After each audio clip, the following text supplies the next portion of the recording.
Good morning all of you. प्यारे बच्चों, कक्षा 12 जीव विज्ञान में दूसरा चैप्टर आवृतबीजी पौधों का जीवन इतिहास में टॉपिक जो शीर्षक है दोहरा निषेचन या द्विनिषेचन, इस टॉपिक को कल हम स्पष्ट किए थे और आज हम इसके महत्व को लेकर आए हैं। तो द्विनिषेचन का महत्व, इम्पॉर्टेंस ऑफ डबल फर्टिलाइजेशन। तो देखिए, द्विनिषेचन का मतलब, निषेचन की परिभाषा से ही स्पष्ट है कि नर और मादा युग्मकों के संलयन की क्रिया ही निषेचन कहलाती है। तो आवृतबीजी पौधा पुष्पी पादप होते हैं। इसमें नरजन्नांग यानी पुमंग अर्थात पुंकेसर और पुंकेसर अर्थात परागकोश में परागकण के रूप में इनका निर्माण होता है। और दूसरा मादा जन्नांग जयांग होता है, गाइनोशियम, जिसका यानी मादा भाग अंडकोश का अंडाशय भाग में बनता है और इन दोनों के संयोजन की क्रिया ही निषेचन होती है।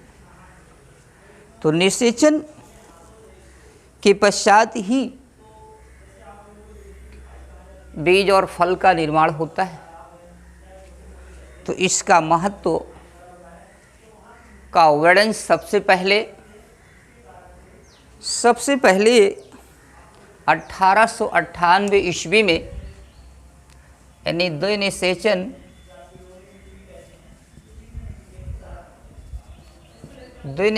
की क्रिया का वर्णन सर्वप्रथम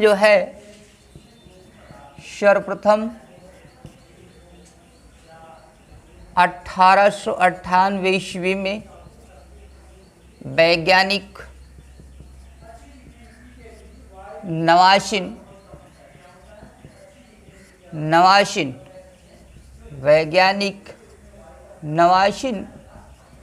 ने लिलियम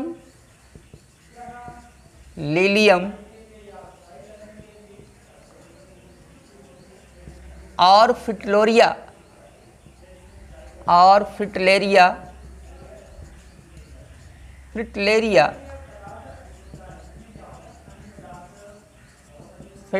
नामक पौधे पर किया था। इन्होंने सबसे पहले यानी द्विनिषेचन की प्रक्रिया का या क्रिया का वर्णन सबसे पहले 1898 ईस्वी में वैज्ञानिक नवाशिन ने लिलियम और फ्रिटलेरिया नामक पौधे पर अपना प्रयोग करके इसका वर्णन किया था। इस क्रिया में अर्थात ये अगर कहा जाए तो द्विनिषेचन आवृतबीजी पौधों का एक विशेष लक्षण है और इस क्रिया में बने युग्मनज से ही क्या होता है, भ्रूण का निर्माण होता है। इस क्रिया में बने हुए युग्मनज अर्थात जाइगोट के द्वारा ही क्या होता है, युग्मनज का निर्माण होता है और युग्मनज के द्वारा ही भ्रूण बनता है और भ्रूणपोष केंद्रक से भ्रूणपोष का निर्माण होता है। भ्रूणपोष केंद्रक से ही भ्रूणपोष का निर्माण होता है और भ्रूणपोष जो होता है भोजन को संग्रह करता है, अर्थात इसका प्रमुख कार्य ये है कि भोज्य पदार्थों का संग्रह कर लेता है।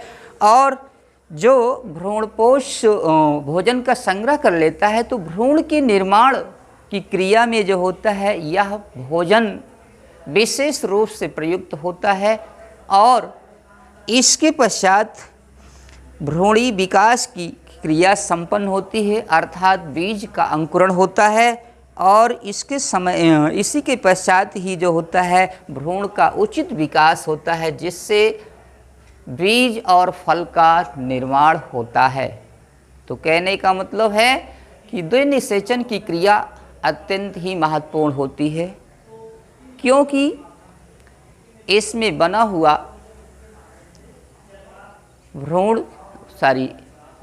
बना हुआ युग्मनज से ही भ्रूण का निर्माण होता है और भ्रूणपोष जो केंद्रक होता है इसके पश्चात भ्रूणपोष का निर्माण होता है। भ्रूणपोष द्वारा ही भोजन का संग्रह कर लिया जाता है और यह संग्रह भोजन जो होता है अंकुरण के समय प्रयुक्त होता है। अब इसके पश्चात आता है निषेचन के पश्चात होने वाला परिवर्तन। तो देखिए, निषेचन क्रिया के पश्चात बने हुए जाइगोट या युग्मनज से या भ्रूण से इनमें कुछ ऐसे परिवर्तन होते हैं जो निम्न प्रकार से हैं। तो निषेचन के पश्चात बीजांड व अंडाशय में अनेक परिवर्तन होते हैं। निषेचन के पश्चात बीजांड व अंडाशय में अनेक परिवर्तन होते हैं। बीजांड में बीज तथा अंडाशय से फल बनता है। बीजांड से क्या होता है? बीज और अंडाशय से फल बनता है। निषेचन के पश्चात तो प्रमुख रूप से 3 क्रियाएं होती हैं। फर्स्ट नंबर होता है भ्रूण का विकास, यानी निषेचन के पश्चात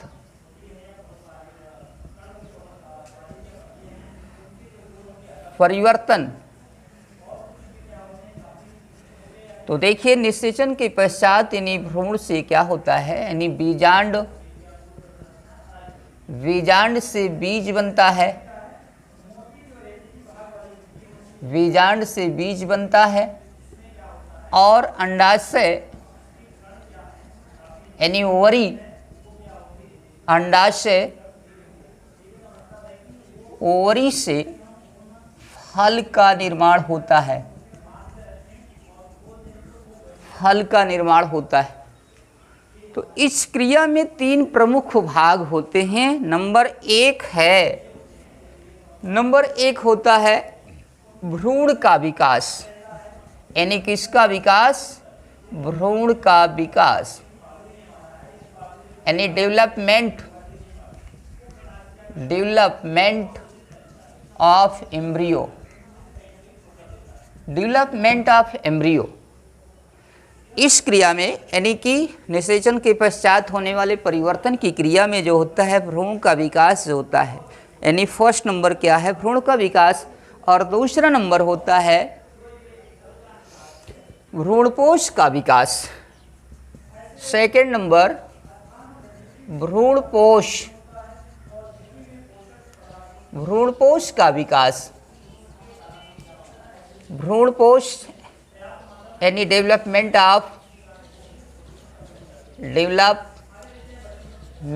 ऑफ एंडोस्पर्म।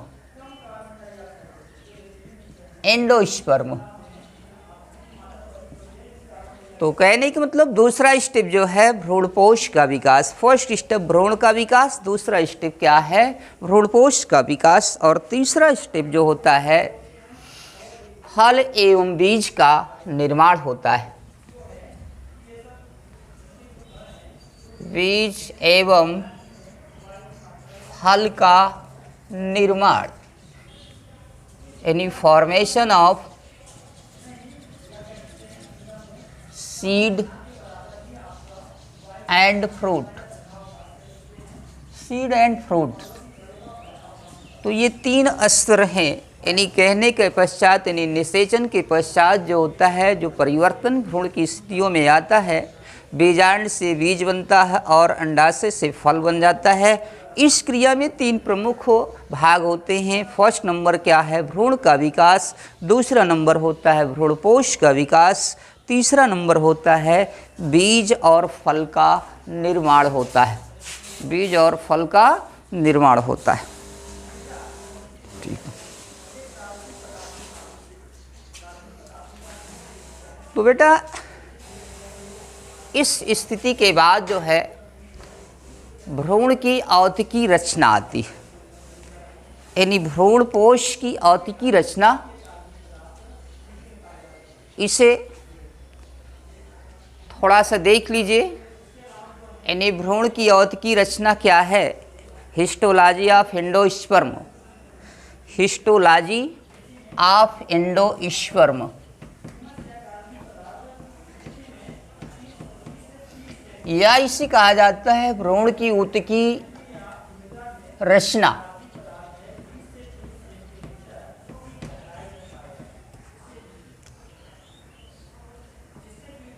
भ्रूण की ऊतकी रचना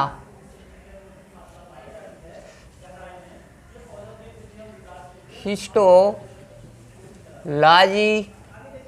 of embryo, histology of embryo, भ्रूण की ऊतकी रचना।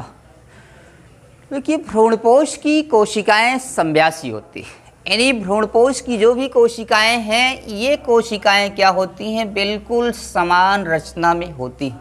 अर्थात भ्रूणपोष या कोश की कोशिकाएं जो होती हैं ये बिल्कुल रचना में क्या होती हैं, समव्यासी होती हैं। समव्यासी का मतलब होता है कि इनका आकार एक जैसा होता है, यानी व्यास में समान होती हैं और इनमें बहुत अधिक मात्रा में भोज्य पदार्थों का संग्रह होता है।